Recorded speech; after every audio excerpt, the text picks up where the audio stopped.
سيئات أعمالنا من يهده الله فلا مضل له ومن يضلله فلا هادي له وأشهد أن لا إله إلا الله وحده لا شريك له وأشهد أن محمدا عبده ورسوله أرسله بالحق بشيرا ونذيرا أما بعد فإن خير الهدي كتاب الله وخير الهدي هدي محمد صلى الله عليه وسلم وشر الأمور محدثاتها وكل محدثة بدعة وكل بدعة ضلالة وكل ضلالة في النار.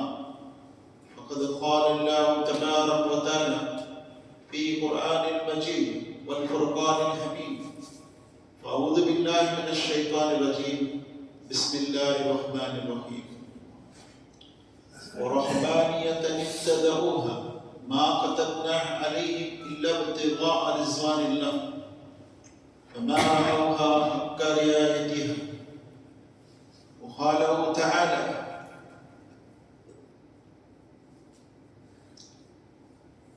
قل إن كنتم تحبون الله فاتبعوني يحببكم الله ويغفر لكم ذنوبكم والله غفور رحيم. وقال تعالى: وما كان صلاة عند البيت إلا مقام وتصديع. మీ ముందు చెప్పబోయే అంశం బిదాత్. ఇస్లాంలో బిదాత్ అనేది అనుమతి లేనిది. బిదాత్ సున్నత్కి విరుద్ధమైనటువంటి పదము. సున్నత్ అనేది మహాప్రవక్త ముహమ్మద్ సల్లల్లాహు అలైహి వసల్లం వారి పద్ధతి. బిదాత్ అనేది ప్రవక్త ముహమ్మద్ సల్లల్లాహు అలైహి వసల్లం వారికి విరుద్ధమైనది. అది ఎంత మంచి కార్యముగా అనిపించినప్పటికీ అది అల్లాహ్ వద్ద స్వీకరించబడదు. ఒక ఉదాహరణ నేను ఇస్తాను. ఖురాన్లో క్రైస్తవులు ఒక బిదాత్ని కల్పించుకున్నారు. దాన్ని అల్లాహ్ ఖురాన్లో సూరా హదీద్ 57వ సూరాలో 27వ ఆయతలో ప్రస్తావించారు. రహబానియత ఇబ్తదఊహా మా కతబ్నాహా అలైహిం ఇల్లా ఇబ్తిగాఅ రిజ్వానిల్లాహ్. రహబానియత్ అనేది, రహబానియత్ అంటే బ్రహ్మచారి తత్వము, వైరాగ్యము, వివాహం చేసుకోకుండా ఉండటం. ఇది రహబానియత్ అంటారు అరబీలో. దీన్ని క్రైస్తవులు హజరత్ ఈసా అలైహిస్సలాం వారి కాలం తర్వాత కల్పించుకున్నారు. దానినే క్రైస్తవ సన్యాసులు ఫాదర్, మదర్, బ్రదర్స్ అని వారు పిలుచుకుంటారు. ఇది వారి ధర్మంలో వారు స్వయంగా కల్పించుకున్న ఒక కల్పితాన్ని అల్లాహ్ ఖురాన్లో ప్రస్తావించారు. అయితే ఈ బిదత్ వారు ఎందుకు కల్పించుకున్నారు? సబబు చెప్తున్నాను. రహబానియత ఇబ్తదఊహా మా కతబ్నా అలైహిం. ఈ బిదత్ వారు స్వయంగా కల్పించుకున్నారు. మేము వారికి అనుమతి, ఆజ్ఞ ఇవ్వలేదు అని అల్లాహ్ అంటున్నారు. మా కతబ్నా అలైహిం ఇల్లా ఇబ్తిగాఅ రిజ్వానిల్లాహ్. వారు ఎందుకు కల్పించుకున్నారంటే అల్లాహ్ యొక్క ప్రసన్నతను పొందడానికి, అంటే పుణ్యం పొందడానికి, అల్లాహ్ యొక్క కారుణ్యం పొందడానికి, అల్లాహ్ యొక్క ప్రేమను, ప్రీతిని పొందడానికి వారు కల్పించుకున్నారు. వారి ఉద్దేశం మంచిది, దురుద్దేశం కాదు. మంచి ఉద్దేశం అయినప్పటికీ, ఒక మంచి కార్యమైనప్పటికీ అల్లాహ్ అనుమతి లేకుండా చేసిందే బిదఅత్ అవుతుంది. ప్రవక్త అనుమతి లేకుండా చేసిందే బిదఅత్ అవుతుంది. కార్యం మంచిదే, వారి ఉద్దేశం మంచిదే, సంకల్పం కూడా మంచిదే. కానీ దానికి అల్లాహ్ అనుమతి ఉండాలి, ప్రవక్త అనుమతి ఉండాలి. అల్లాహ్ అనుమతి లేకపోతే అది బిదअत అవుతుంది, ప్రవక్త అనుమతి లేకపోతే అది బిదअत అవుతుంది. అందుకే అల్లాహ్ సుబ్హానహు వ తఆలా అన్నారు, మా కతబ్నా అలైహిం ఇల్లా ఇబ్తిగా రిజ్వానిల్లాహ్ ఫమా రఅవుహా హక్క రియాయతిహా. వారు కల్పించుకున్నారు బిదअत, కానీ దాన్ని పాటించలేకపోయారు. రహబానియత్ అంటే వివాహం చేసుకోకపోతే ఎక్కువ భక్తి ఉంటుంది, ఎక్కువగా అల్లాహ్తో భక్తి చూపించవచ్చు, అల్లాహ్కు సామీప్యం పొందొచ్చు, సన్నిహిత దాసులుగా మారచ్చు అని వారి అభిప్రాయం. వారు అనుకున్నారు, కానీ దాన్ని వారు పాటించలేకపోయారు. ఏం చేశారు?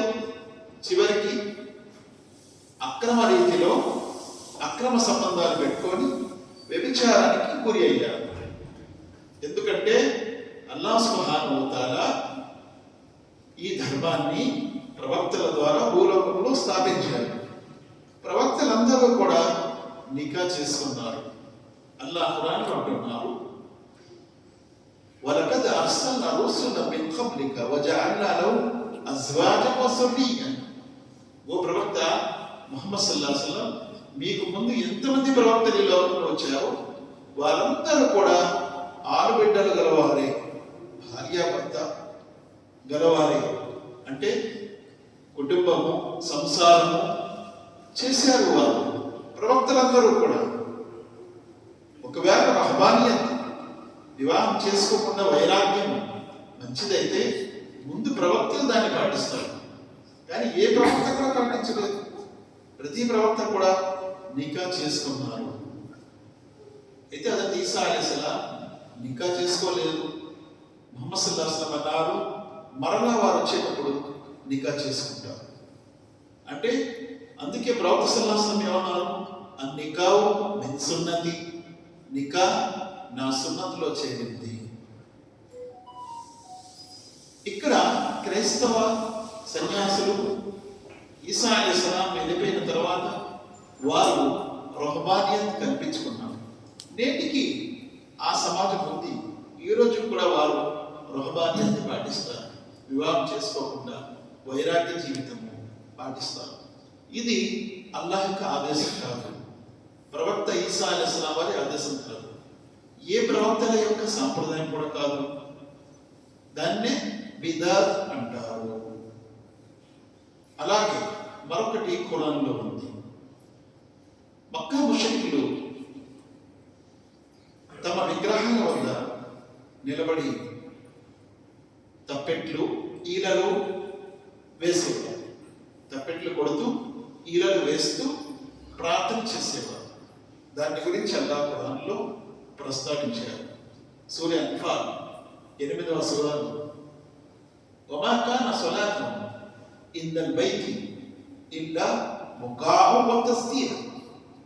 వారి ప్రార్థన, వారి నమాజు, వారి సలాతు మరింకేమీ కాదు, ఈలలో మరి చప్పట్లు. వారు దాన్ని భక్తి అనుకున్నారు. దాని గురించి గతంలో ఏ ప్రవక్త కూడా అనుమతి ఇవ్వలేదు. భక్తిలో ఎప్పుడు కూడా పాటలు కానీ, చప్పెట్లు కానీ, ఈలలు కానీ, బాజాలు కానీ, భజంత్రీలు కానీ ఏమీ కూడా భక్తిలో ఏ ప్రవక్తలు పాటించలేదు. అలాగే మహాప్రవక్త ముహమ్మద్ సల్లల్లాహు అలైహి వసల్లం కూడా దాన్ని ఖండించారు. కావున ఇస్లాం ధర్మంలో ఏదైనా ఒక పని అల్లాహ్ యొక్క అనుమతి, ప్రవక్త యొక్క అనుమతి లేకుండా చేస్తే దాన్ని బిదअत అంటారు.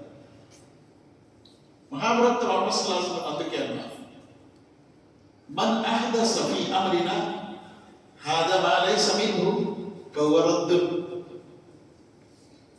మన్ అహదస ఫీ అమ్రినా, నా ఆజ్ఞలో, నా ధర్మంలో ఎవరైతే కొత్త మాటను కల్పిస్తారో, నా ధర్మంలో ఎవరైతే కొత్త మాటను కల్పిస్తారో, మన్ అహదస ఫీ అమ్రినా హాదా మా లైస మిన్హు, దేన్ని గురించి నేను అనుమతి ఇవ్వలేదు, నేను చెప్పలేదు, అల్లా కూడా చెప్పలేదు. కొత్త పద్ధతి కల్పిస్తారు. ఫహువ రద్దు, అదే రద్దు చేయబడుతుంది, అదే బిదాత్ అవుతుంది. అంటే వారి యొక్క ఆ యొక్క భక్తి వ్యర్థమైపోతుంది. వ్యర్థమైపోతే పర్వాలేదు, పాపం అవుతుంది. ఎందుకు? ముహమ్మద్ సల్లల్లాహు అలైహి వసల్లం వారి అనుమతి లేదు అక్కడ. ధర్మంలో అల్లా మరియు ప్రవక్త యొక్క అనుమతి లేకుండా చేయటము అదొక చాలా పెద్ద ఉపద్రవం, అదొక మహా పాపం. ఎందుకంటే ధర్మం పరిపూర్ణమైపోయింది. అల్యౌమ అక్మల్తు లకుం దీనకుం వ అత్మమ్తు అలైకుం నిఅమతి వ రజీతు లకుముల్ ఇస్లామ దీనా. 5వ సూర మాయిదా ఆయత్ నంబర్ 3. ఈ రోజు మీకు ఇచ్చిన ధర్మము పరిపూర్ణమైంది అని అల్లా అంటాడు. ధర్మంలో ఒక పద్ధతి ఎప్పుడు కల్పిస్తారు? ఎప్పుడైతే అది పరిపూర్ణం అవ్వదు. ఎవరైనా ఒక పద్ధతి కల్పిస్తే ధర్మంలో అది ఇస్లాంపై ఒక ఆరోపణ. ఏంటని? ముహమ్మద్ సల్లల్లాహు అలైహి వసల్లం దాన్ని పరిపూర్ణం చేయలేదు, తర్వాత వారు చేశారు. అదొక ఆరోపణ, అదొక నింద. కాబట్టి ఇస్లాం ధర్మం అనేది ముహమ్మద్ సల్లల్లాహు అలైహి వసల్లం కాలంలో పరిపూర్ణమైపోయింది. అందుకే అల్లా ఏమన్నారు? అల్ యౌమ, ఈ రోజు, అక్మల్తు లకుం దీనకుం, మీకు ఇచ్చిన ధర్మం పరిపూర్ణమైపోయింది. ఇందులో మరి ఇంకేం కలిపేది లేదు, మరి ఏది తీసేది కూడా లేదు. అంటే ఎవరైనా ఏదైనా కల్పించడము అవదు ధర్మంలో, ఏదైనా తీయటం కూడా అవదు. అలా కాదండి, మొత్తం అందరూ అనుకున్నారు కాబట్టి వాడు తీసేశారు, ఈ కాలానికి అది చెల్లుబాటు కాదు, ఆ కాలంలో చెల్లుతుంది, ఇప్పుడు చెల్లుబాటు కాదు అనేది లేదు. అలాగే ఆ కాలంలో లేదండి, ఈ కాలంలో అది చేస్తే మంచిది అనేది కూడా లేదు. కాబట్టి ధర్మం అనేది పరిపూర్ణమైపోయింది. ఇందులో బిదాతులు 2 రకాలు, పెద్ద బిదాతులు, చిన్న చిన్న బిదాతులు. పెద్ద బిదాతులు అనేవి ఉదాహరణకు ఖదరియా అనే ఒక వర్గం కల్పించారు. ఏంటన్నారు? తబ్దీర్ అనేది లేదు, తబ్దీర్ అనేది లేదు. అల్లా తబ్దీర్ రాయడం అనేది ఒట్టి మాటలే. అసలు అల్లాకు తెలీదు దాసుడు ఏం చేస్తాడు, అందుకే కదా పరీక్ష అన్నాడు, అది అల్లాకు తెలియదు అన్నారు ఖదరియా వారు. ఇది పెద్ద బిదాత్. అలాగే జహమియా వారు ఏమన్నారు? ఖురాన్ అల్లాహ్ యొక్క సృష్టి అన్నారు, ఇది పెద్ద బిదాత్. అలాగే జహమియా వారు ఏమన్నారు? అల్లాహ్కు సిఫాతులు ఏవి కూడా ఉండవు. అంటే అల్లాహ్ సుబ్హానహు వ తఆలా ఇష్టపడటము, ప్రేమించటము ఖురాన్లో వస్తుంది. ఇన్నల్లాహ యుహిబ్బుల్ ముహ్సినీన్, అల్లాహ్ ముహ్సిన్లను ప్రేమిస్తాడు.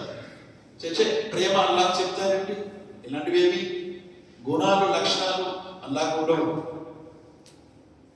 అల్లాహ్ యొక్క సిఫాత్ను తిరస్కరించారు ఎవరు? జహమియా వారు. ఇవి పెద్ద బిదాతులు. చిన్న చిన్న బిదాతులు ఉదాహరణకు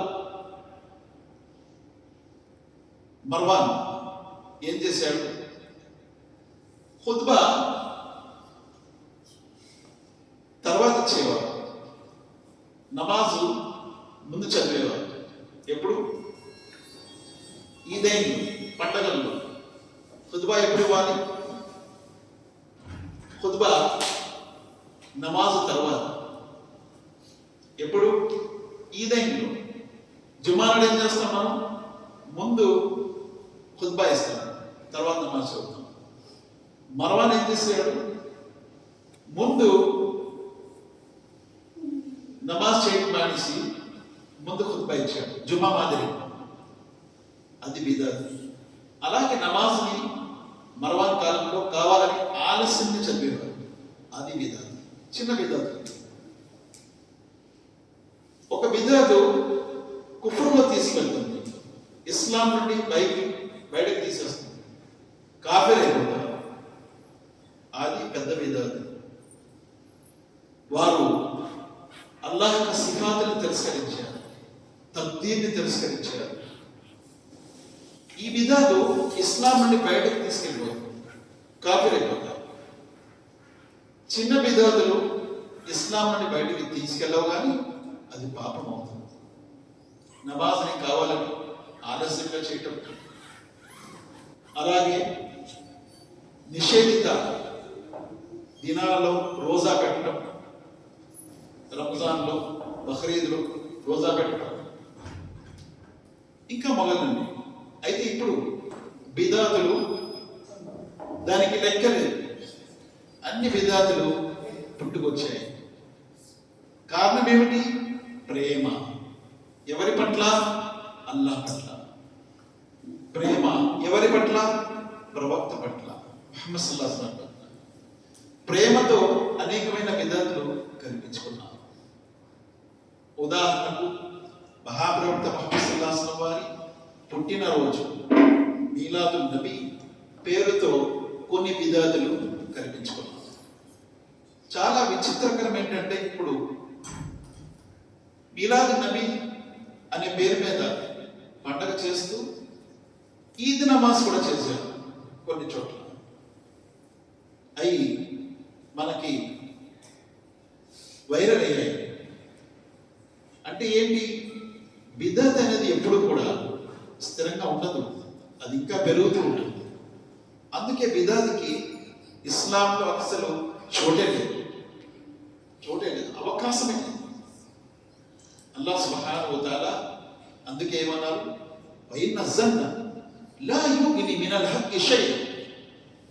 జన్ అనేది అనుమానం, ఊహలు ఇస్లాంలో చెల్లవు. ఊహతో ఒక పని చేయడం చెల్లదు. లా యుగ్ని మినల్ హక్కి షై, ఊహ ఎప్పుడు హక్తో సరి సమానము కాదు. హక్ అనేది ఏంటి? ఖురాన్ మరియు హదీస్. హక్. ఊహ అనేది ఖురాన్ మరియు హదీస్కి విరుద్ధం. అందులో పుణ్యం ఉంటుందేమో, ఇలా చేస్తే పుణ్యం అవుతుందేమో, ఊహ పనికిరాదు. పండగ రోజు రోజా పెట్టేవారు అదే భావిస్తారు. అనుమానపు దినము కూడా రోజా పెట్టద్దు. అనుమానపు దినం అంటే చంద్రుడు కనిపించలేదు, ఏమో ఆ మేఘాలు వెనుకున్నారేమో అని రోజా పెట్టడం అది విధం. కాబట్టి ప్రతిదీ కూడా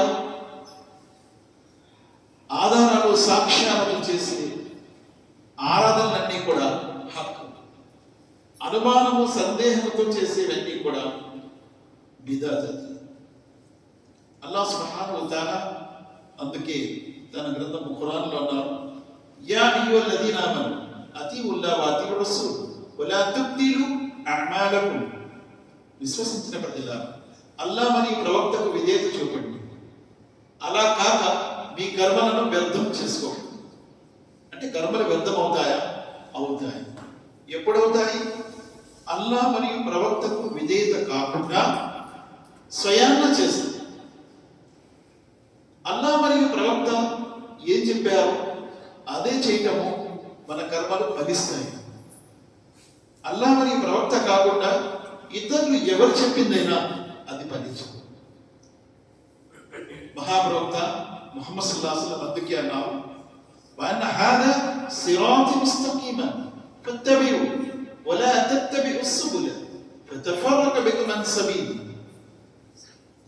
ఒకసారి ప్రవక్త సల్లల్లాహు అలైహి వసల్లం వారు ఒక గీత గీశారు, తెల్లటి గీత గీసి, ఆ తెల్లటి గీత గీసి వక్ర గీతను గీశారు, అడ్డుగా ఇటువంటి. మరియు అన్నారు, ఈ తిన్నటి గీత అల్లాహ్ వద్దకు వెళ్ళే మార్గం. వఅన్న హాదా సిరాతి ముస్తకీమన్ ఫత్తబిఉ, ఈ తిన్నటి మార్గంలో నడవండి. వలా తత్తబిఉ సుబుల, వక్ర మార్గాల వైపు వెళ్ళకండి అని చెప్తూ ముహమ్మద్ సల్లల్లాహు అలైహి వసల్లం అన్నారు, ప్రతి వక్ర మార్గాల వద్ద శైతాను కూర్చోకుంటాడు. ఏం చేస్తుంటారు? యదుఊ ఇలైహి, వక్ర మార్గం దగ్గర కూర్చొని ఆ మార్గం వైపు పిలుస్తూ ఉంటాడు. ఆ తర్వాత ప్రవక్త సల్లల్లాహు అలైహి వసల్లం ఇదే ఆయన చెప్పారు, వలా తత్తబిఉ సుబుల, మార్గం వైపు వెళ్ళండి. సబీల్, సుబుల్. సబీల్ అంటే ఒక మార్గం, వాహిద్, ఏకవచనం. సుబుల్ అంటే బహువచనం, అనేకమైన మార్గాలు. ముహమ్మద్ సల్లల్లాహు అలైహి వసల్లం చూపించింది మార్గమా, మార్గాల? మార్గము సబీల్, సుబుల్ కాదు, మార్గాలు కాదు. తర్వాత మార్గాలు వచ్చాయి. హనఫీ, షాఫీ, మాలికి, హంబలి అని 4 మార్గాలు ముహమ్మద్ సల్లల్లాహు అలైహి వసల్లం చూపించారు? చూపించలేదు. ఆయన ఒకే మార్గం చూపించారు, ముహమ్మద్ సల్లల్లాహు అలైహి వసల్లం. ఈ 4 మార్గాలు ఎలా వచ్చాయి? దానినే అంటారు బిదత్. మార్గం అనేది ఒకటే చూపించేటప్పుడు ప్రవక్త 4 ఎలా వచ్చాయి? ఇలా వస్తాయని అన్నారా ముహమ్మద్ సల్లల్లాహు అలైహి వసల్లం వారు? అన్నారు. ప్రవక్త సల్లల్లాహు అలైహి వసల్లం అన్నారు, ఫసయ్యర ఇఖ్తిలాఫన్ కతీరన్ ఫఅలైహి బిసున్నతి వసున్నతి ఖులఫా'i రాషిదీన్ అల్ మహ్దీయీన్. నా తర్వాత మీరు చాలా విభేదాలు చూస్తారు. దేంట్లో? ధర్మం. చాలా విభేదాలు చూస్తారు. ఫసయ్యర ఇఖ్తిలాఫన్ కతీర్, చాలా, కొన్ని విభేదాలు కాదు, చాలా విభేదాలు చూస్తారు. మరి ఏం చేయాలి? నా తర్వాత విభేదాలు వస్తే మీరు ఏం చేయాలి? ఫఅలైహి బిసున్నతి వసున్నతి ఖులఫా'i రాషిదీన్ అల్ మహ్దీయీన్. మీరు నా సున్నతిపై ఉండండి మరియు నా ఖలీఫాల సున్నతిపై ఉండండి. నా సున్నతు అంటే ముహమ్మద్ సల్లల్లాహు అలైహి వసల్లం సున్నతు. ఖులఫా'i రాషిదీన్ సున్నతు అంటే అబూబకర్ సిద్దిక్, ఉమర్ ఫారూక్, ఉస్మాన్ గని, అలీ రజియల్లాహు అన్హు వారి సున్నతు. రజియల్లాహు అన్హుం అజ్మఈన్. వారి పద్ధతి. ఖులఫా'i రాషిదీన్ ఏదైనా ఆజ్ఞ ఇస్తే, అనుమతిస్తే అది కూడా మనకు సున్నతే. ఎందుకు సున్నతు? ప్రవక్త చెప్పారు, నా తర్వాత ఖలీఫాలు వస్తారు, ఖలీఫాల కాలము 30 సంవత్సరాలు ఉంటుంది అనే విషయం కూడా చెప్పారు. ఖచ్చితంగా 30 సంవత్సరాలు ఖలీఫాలు వచ్చారు. ప్రవక్త సల్లల్లాహు అలైహి వసల్లం చెప్పిన పద్ధతి ప్రకారం అబూబకర్ సిద్దిక్, ఉమర్ ఫారూక్, ఉస్మాన్ గని, హజరత్ అలీ రజియల్లాహు అన్హు ఖలీఫాల కాలం 30 సంవత్సరాలు అయిపోయింది. ప్రవక్త సల్లల్లాహు అలైహి వసల్లం వారు అందుకే అన్నారు, ఏమన్నారు? గత ఉమ్మతుల్లో 71 వర్గాలు యూదుల్లో అయిపోయింది. క్రైస్తవులలో 72 వర్గాలు నసారాలు అయిపోయింది. క్రైస్తవులు నా ఉమ్మతులో 73 వర్గాలు అయిపోతాయి. 73 వర్గాలు. కుల్లుహుం ఫిన్నార్. అన్ని వర్గాలు నరకానికి వెళ్ళిపోతాయి అని అన్నారు. ఇల్లా మిల్లత వాహిద, కానీ ఒకే ఒక వర్గము జన్నత్కు వెళ్తుంది అన్నారు. సహాబా అడిగారు, ఖాలు మన్ హియ యా రసూలుల్లాహ్, ఓ ప్రవక్త ఆ ఒక్క వర్గము ఏది జన్నత్కు వెళ్ళే వర్గం? ప్రవక్త సల్లల్లాహు అలైహి వసల్లం అన్నారు, మా అనా అలైహి వ అస్హాబిహి, నేను మరియు నా సహాబా యొక్క పద్ధతి. ఇక్కడ ఎవరు వచ్చారు? సహాబా. గత హదీస్లో ఏమి విన్నాము?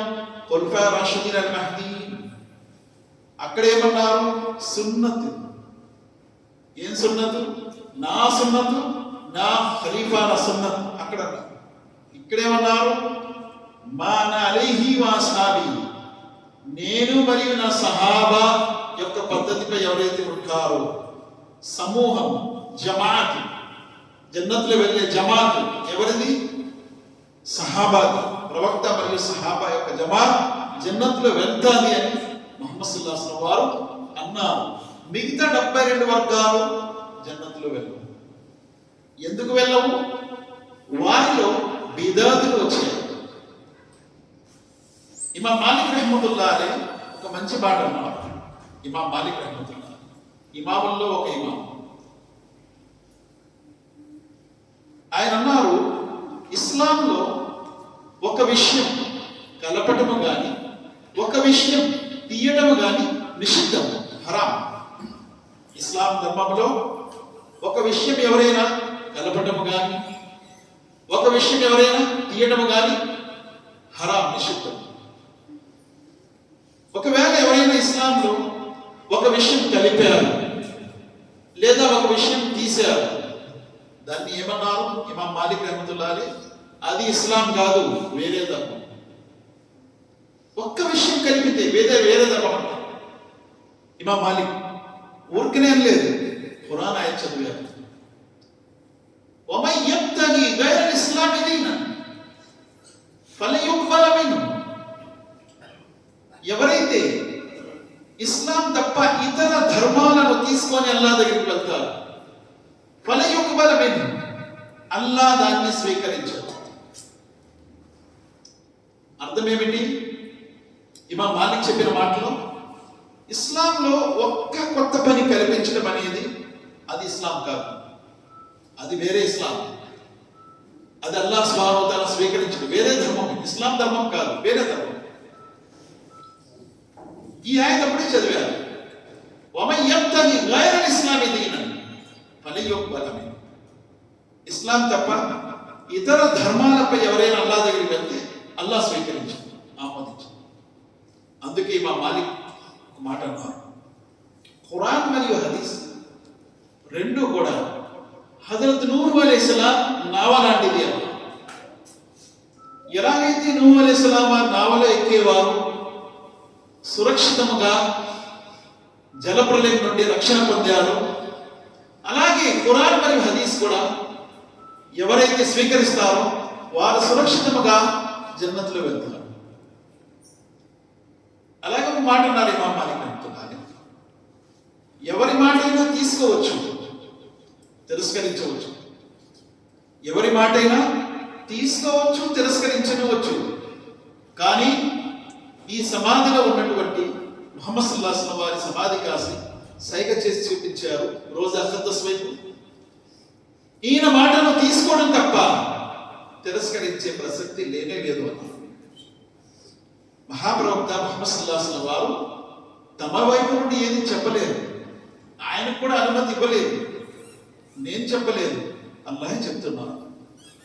వలౌ తఖవ్వల అలైనా బాజల్ అకావిన్ లఅఖజ్నా మిన్హు బిల్ యమీన్ సుమ్మ లఖతానా మిన్హు అల్ వతీన్ ఫమా మిన్కుమ్ మిన్ అహదిన్ అన్హు ఆజిజీన్.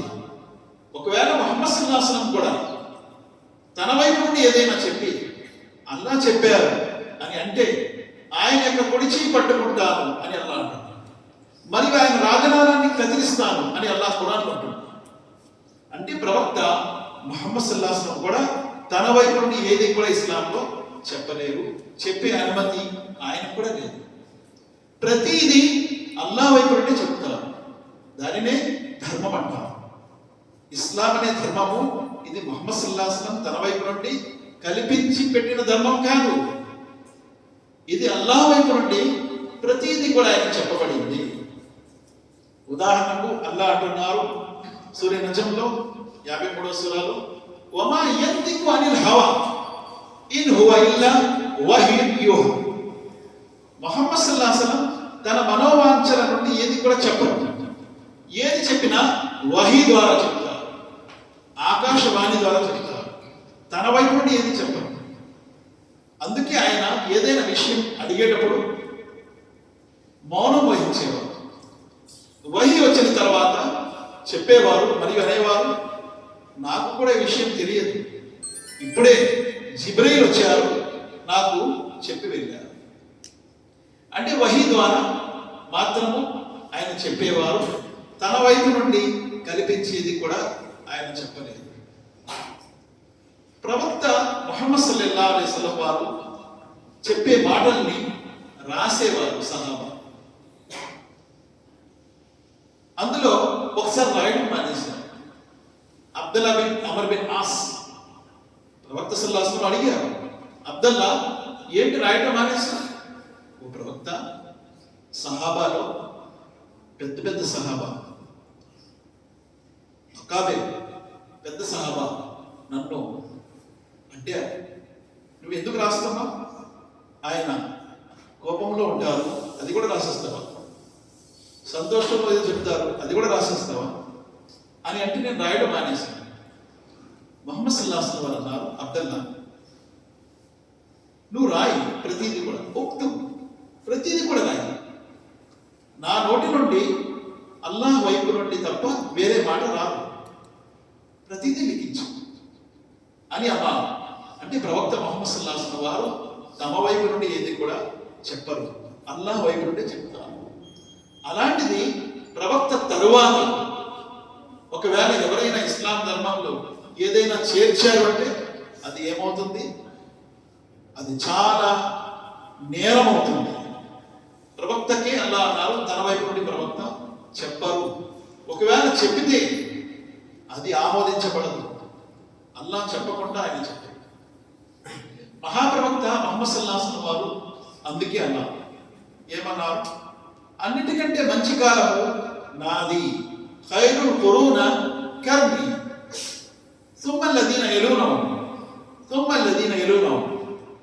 అన్ని కాలాల కంటే మంచి కాలం నాది అంటే ముహమ్మద్ సల్లల్లాహు అలైహి వసల్లం కాలం.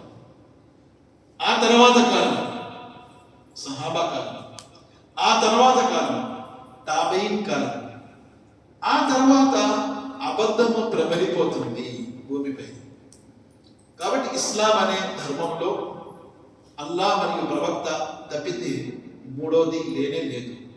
చాలా మంది ఏమంటారంటే మూడోది లేదని మీరు ఎలా అంటారు? మన కలిమాలో లా ఇలాహ ఇల్లల్లాహ్ ముహమ్మదుర్ రసూలుల్లాహ్ ఉంది. మూడోది ఏమైనా ఉందా? ఎక్కడైనా ఎవరైనా కలిమాలో మూడోది ఎవరైనా కల్పిస్తారు? అబూబకర్ సిద్దిక్ గారు చాలా పెద్ద వ్యక్తి అండి, ఆయన ఖలీఫా కాబట్టి కలిమాలో ఆయన పేరు కూడా చేరుద్దామంటే అవుతుందా? ఎలాగైతే కలిమాలో మూడో వ్యక్తి ఎవరు కూడా లేరో అలాగే ఈ ధర్మంలో అల్లా మరియు ప్రవక్త తప్పితే మూడోది లేదు.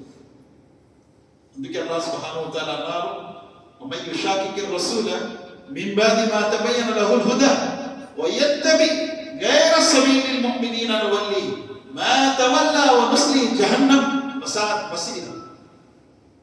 ఎవరైతే ప్రవక్తకి విరుద్ధంగా వెళ్తారో వారి వద్ద ప్రవక్త సల్లల్లాహు అలైహి వసల్లం వారి మాట వచ్చినప్పటికీ ప్రవక్తకి విరుద్ధంగా వెళ్తారు.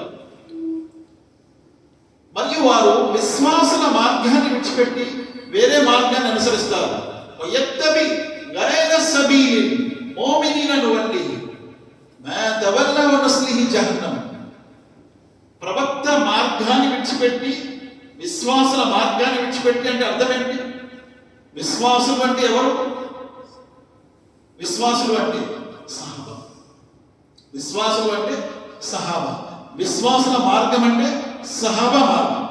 అందుకే అల్లా అంటారు, విశ్వాసుల మార్గాన్ని విడిచిపెట్టి వేరే మార్గాన్ని ఎవరైతే అనుసరిస్తారో వారి కొరకు ఆ మార్గం నేను సులభతరం చేస్తాను, చివరికి వారు నరకంలో పడతారు. మనము లా ఇలాహ ఇల్లల్లాహ్ ముహమ్మద్ రసూలుల్లాహ్ కలిమా చదువుతాం. లా ఇలాహ ఇల్లల్లాహ్కి 8 షరతులు ఉన్నాయి. షరతు అంటే దేన్ని అంటాం? లా ఇలాహ ఇల్లల్లాహ్ చదవటానికి ముందు ఈ 8 షరతులు మనలో ఉంటే అప్పుడు లా ఇలాహ ఇల్లల్లాహ్ స్వీకారం అవుతుంది. దాన్ని షరత్ అంటారు.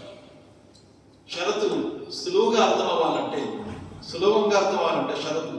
ఖురాన్లో అల్లాహ్ అన్నారు, వలా తఖ్రబుస్ సలాత్ వ అంతుం సుకారా. మత్తులో ఉన్నప్పుడు మీరు నమాజ్కి దగ్గర రాకండి. ఇది షరత్ అన్నమాట. అపవిత్రంగా ఉన్నప్పుడు నమాజ్కి దగ్గర రాకండి. ఇది షరత్ అన్నమాట.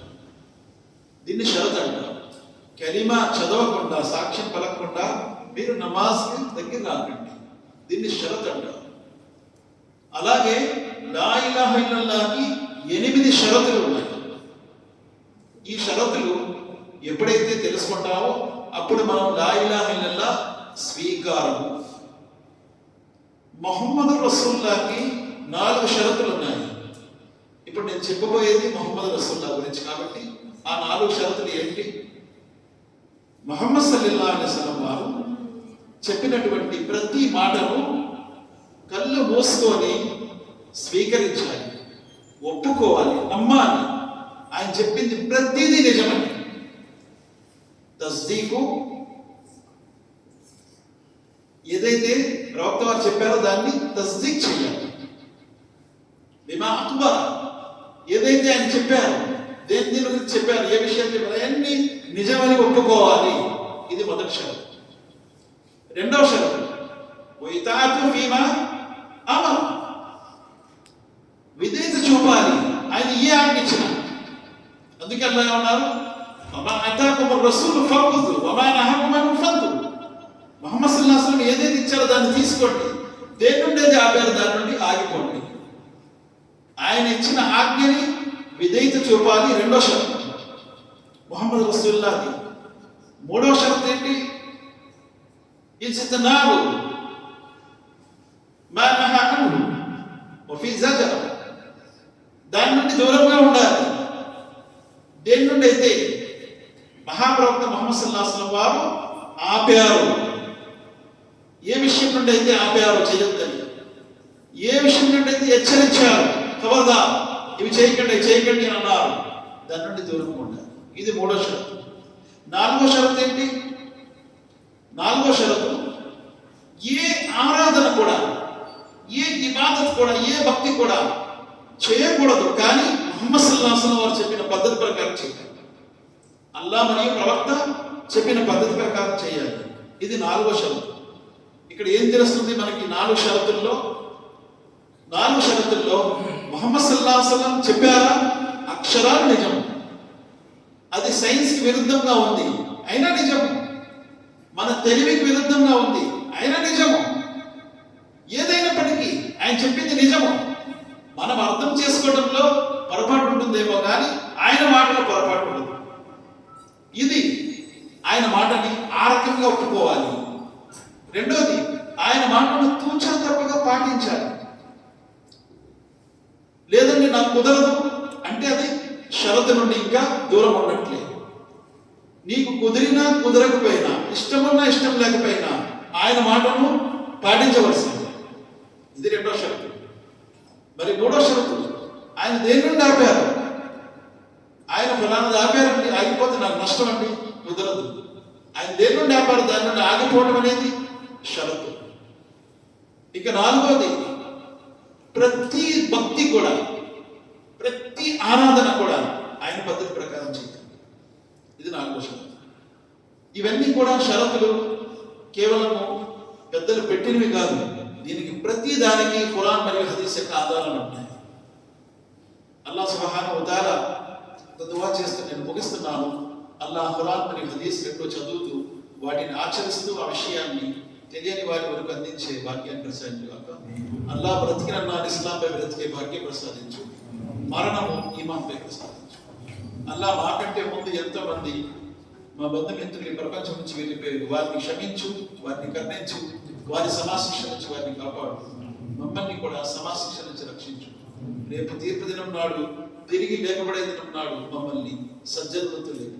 మా కర్మల పత్రాలు కుడి చేతిలో ప్రసాదించు. అల్లా ప్రతి బిదాత్ నుండి, షిర్క్ నుండి మమ్మల్ని కాపాడు. బిదాత్ అక్బర్, పెద్ద బిదాత్ అయినా చిన్న బిదాత్ అయినా అన్నిటి నుండి మమ్మల్ని సురక్షితంగా ఉంచు.